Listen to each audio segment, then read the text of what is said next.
C'est la période des résultats. Aujourd'hui, on va parler ici d'Inter Parfums. Donc, Inter Parfums ici relève sa prévision de marge pour 2023 après la hausse de ses ventes. Je rappelle toujours ici que moi, je commande cet article. Donc, en lisant les rapports financiers ici, je dois savoir qu'est-ce qui s'est passé, pourquoi ça s'est passé, à quoi s'attend à court terme. Vous avez tout ça dans les rapports financiers. Donc, pour les besoins de la vidéo ici, on va rapidement, je pense également que précédemment, on l'a déjà montré comment est-ce qu'on l'effectue sur la chaîne en allant directement dans les rapports financiers. Donc, sur Inter Parfums, par exemple, une compagnie que je... Par rapport au business model, ça a du sens. Ok, donc, le fabricant de parfums sous licence Interparfums a relevé mercredi son objectif de marge opérationnelle pour 2023. Mais son chiffre d'affaires annuel est ressorti légèrement inférieur aux attentes des analystes. Ici, les gens, on s'arrête. Inférieur aux attentes, ok, est-ce que c'est en croissance par rapport à l'année précédente? Parce que ici, les analystes avaient seulement dit qu'ils sont plus optimistes ou bien plus pessimistes. C'est tout. Si vous remarquez qu'une entreprise ici atteint exactement la cible des analystes, faites attention. Elle aura tendance à soit dépasser, soit être en dessous de la cible. Et nous, le plus important, c'est de regarder l'entreprise sur la durée, de voir à peu près s'il y a une certaine croissance et si les marges sont maintenues. S'il y a une réduction ici, regardez à peu près la raison derrière.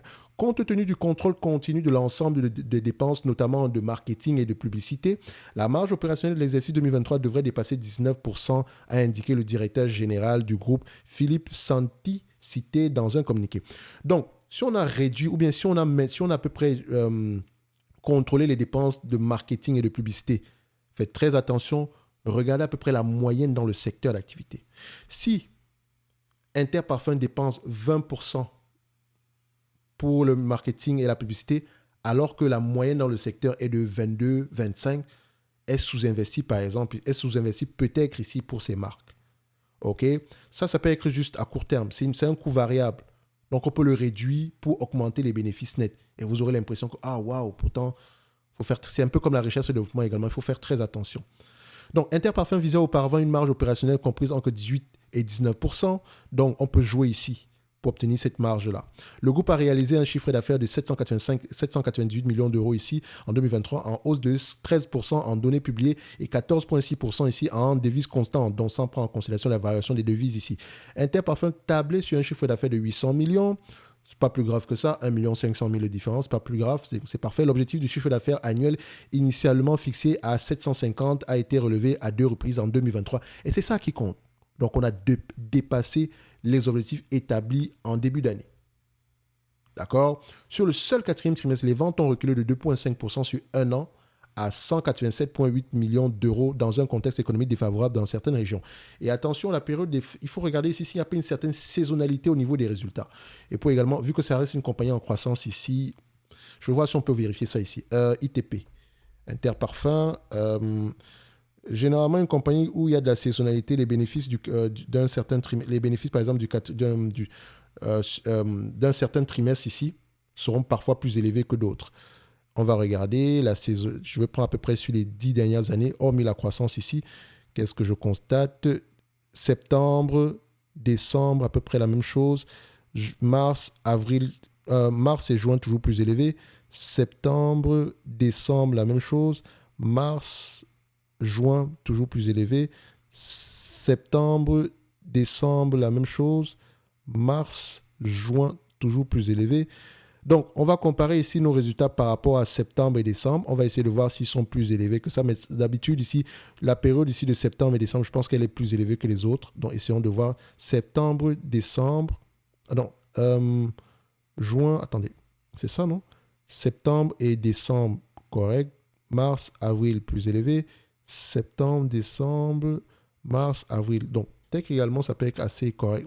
Enfin, ça peut être ici, la croissance ici peut biaiser cette saisonnalité-là.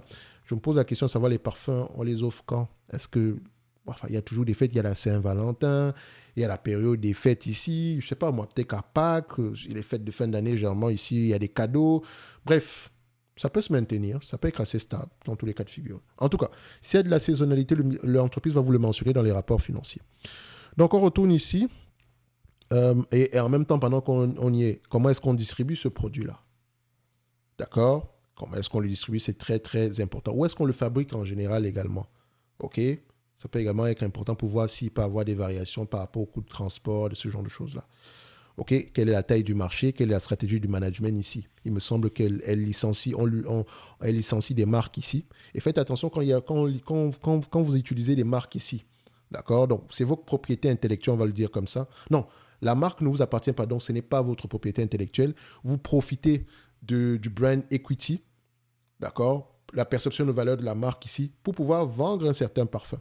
Et il me semble que si l'entreprise qui vous licencie cette marque-là remarque que ça fonctionne très bien, bah, c'est simple. Elle aura peut-être tendance à ne pas renouveler et le faire en interne, histoire d'avoir des marges plus élevées. Ok, il me semble qu'elle a eu un problème comme ça avec une entité. Bref, je ne sais pas trop le nom ici, mais c'est un risque.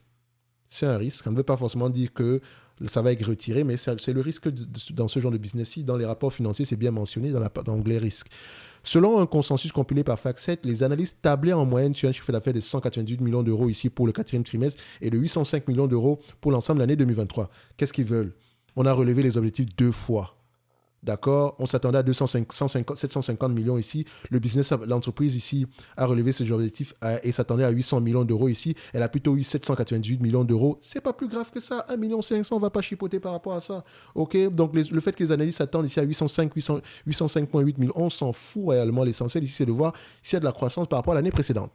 Dans un contexte global extrêmement complexe, tant au niveau géopolitique et économique qu'au niveau de la chaîne d'approvisionnement, nous avons réalisé une très belle année 2023, largement au-dessus de nos prévisions initiales, a indiqué le PDG d'Interparfums. Donc, le groupe qui publiera ses résultats annuels complets le 28 février n'a pas communiqué mercredi sur ses prévisions pour les exercices en cours.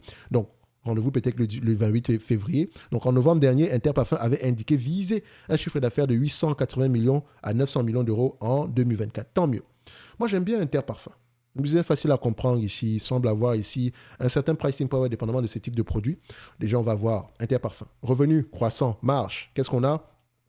Plutôt une stabilité, c'est déjà une bonne chose. Marge EBITDA, croissance des marges EBITDA. Ça veut dire que tout revenu supplémentaire n'entraîne pas de dépenses supplémentaires. Donc, ça descend directement ici au niveau des bénéfices opérationnels. D'accord? EBITDA, c'est une sorte de bénéfice opérationnel. D'accord? Donc, ensuite, net income et free cash flow, est-ce qu'ils parlent le même langage? Même graphique? On va se dire sensiblement oui. OK? Maintenant, on prend les marges de net income. Est-ce qu'on a une stabilité, une croissance? Magnifique. Maintenant, toi, investisseur sur Interparfums, le plus important pour moi, c'est de savoir, est-ce que les marges actuelles vont durer? OK? Est-ce que les marges actuelles vont durer? L'entreprise démontre ici qu'elle a je dirais même pas un pricing power, qu'elle est efficiente.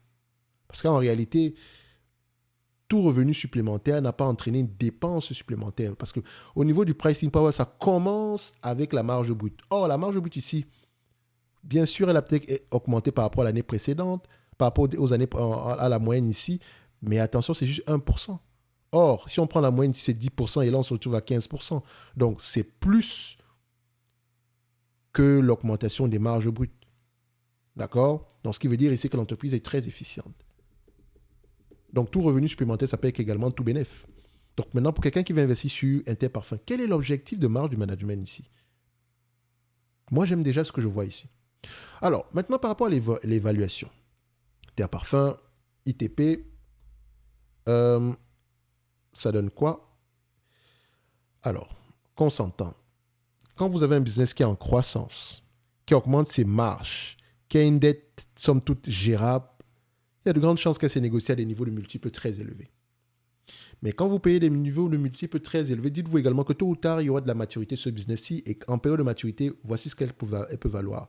Donc, si je prends du 25 fois les bénéfices, il faut que j'espère au moins qu'il y aura une croissance moyenne de 5% sur les 5 prochaines années. Pourquoi? 5%, c'est simple. 5% des bénéfices nets. Ça veut dire que 25 fois les bénéfices divisé par 1,05 exposant 5. Ça veut dire ici que si on a une croissance moyenne de 5% sur les 5 prochaines années, en réalité, en payant 25 fois les bénéfices ici, je paye à peu près... Ah non, excusez-moi, c'est 25 divisé par 1,05.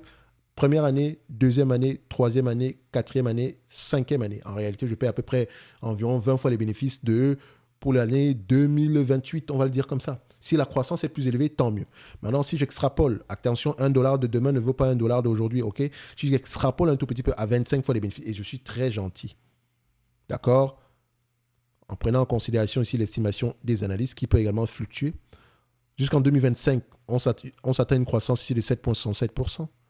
Et de 2026 à 2028, on est à 5,27%.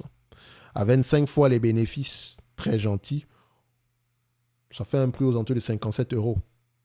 On me demande de payer aujourd'hui 47 euros pour un business qui pourrait me rapporter 2,29 euros d'ici 2028. C'est un peu trop pour moi, n'est-ce pas? C'est rien du tout. Donc, je préfère me mettre sur les lignes de côté et attendre un meilleur prix que ça. D'accord? Idéalement, jusqu'en 2028, ici, franchement, par rapport au prix que je vais payer, il faut absolument qu'on me propose un prix, disons, 229. Si on veut le mettre à 12, à 25 fois les bénéfices, j'aimerais avoir aux alentours de une trentaine d'euros ici. Et ça, ce n'est que mon prix, hein. Et je vous dis toujours une chose ici, pour ceux qui sont intéressés par Interparfums, je ne suis pas en train de vous dire que l'entreprise est surévaluée. Non, pas du tout. On va se dire ici qu'elle est correctement évaluée par rapport à ce qu'elle pourrait me proposer dans le futur. OK? Maintenant, on n'est pas à l'abri d'une croissance élevée. Donc, c'est pour ça que il faut aller regarder ici les objectifs qu'est-ce qui a poussé à la croissance sur les dernières années? Est-ce que c'est parce qu'on vend de plus en plus dans de nombreux magasins, etc. Ou bien il y a un partenariat qui a tout changé, un peu comme avec Celsius Holding ici et Pepsi Cola. Ou bien ici, on a une marque forte. Faites attention, regardez également la marque forte ici. OK? Donc, pour moi, Interparfums, je reste sur les lignes de côté, j'observe. OK? Ce n'est que mon avis et non un conseil d'investissement. Je me réserve d'ailleurs le droit de me tromper. En lien dans la description de la vidéo, vous avez ici les notes d'analyse qui sont totalement gratuites jusqu'au 29 du mois de février. Je lis, j'écoute les conférences et je vous propose essentiellement des notes d'analyse sur des entreprises qui, moi, me semblent sous-évaluées. Je fais également le suivi pour ceux qui auront tendance ici à prendre le service au-delà du 29 du mois de février. Donc, vous aurez à peu près une dizaine d'entreprises ici. Vous faites ce que vous voulez après. OK? Donc, Interparfums n'en fait pas partie en date d'aujourd'hui. Mais c'est une entreprise intéressante à suivre en tout cas. OK? Donc, un like, un abonnement, ça fait toujours plaisir. Pour Interparfums, voilà, on attendra le 28 du mois de février pour à peu près voir qu'est-ce qui se passe au niveau des marges, etc. Mais j'aime bien ce que je vois ici. D'accord? Le prix actuel, c'est juste correctement évalué sans plus. Merci.